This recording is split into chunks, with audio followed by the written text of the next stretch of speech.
Hello everyone! Welcome to another adventure. Today samahan niyo ako as we explore one of the most beautiful and magical places in Portugal, the famous Pena Palace in Sintra. Tara, let's go!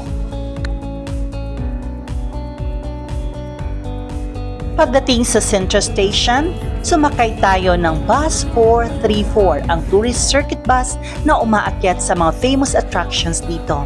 Medyo maraming tao pero worth it naman dahil ito ang pinakamadaling way para makarating sa Pena Palace.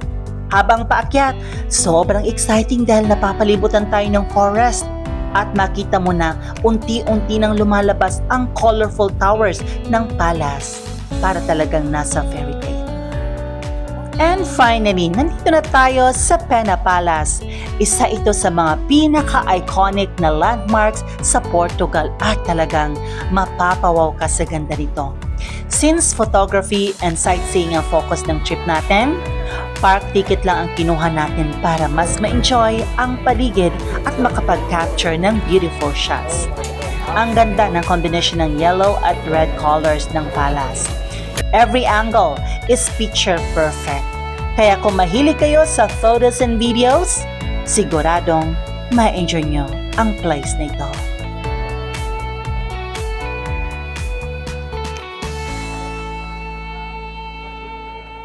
Pumunta rin tayo sa Queen's Terrace kung saan makita ang breathtaking panoramic views ng Sintra.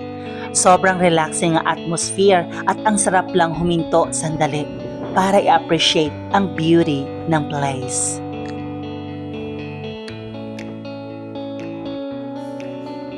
Naglakad-lakad din tayo sa park at sa mga forest trails. Napaka-presko ng hangin at sobrang peaceful. Kaya kahit hindi ka pumasok sa palace interior, sulit na sulit pa rin ang experience. Isa sa mga paborito ko sa pag-travel yung makakita ng mga lugar na parang dati ko lang napapanood sa picture or movies. At ngayon, finally narating na natin ang Pena Palace. Kung may plano kayo mag-Portugal, huwag niyong palampasin ang Sintra at ang Pena Palace. Definitely, isa ito sa mga places na dapat nasa bucket list niyo. And that's it for today's adventure. I hope na-enjoy nyo ang ating fairy tale scape dito sa Sintra. I'm Felicity Nicolas, a travelpreneur.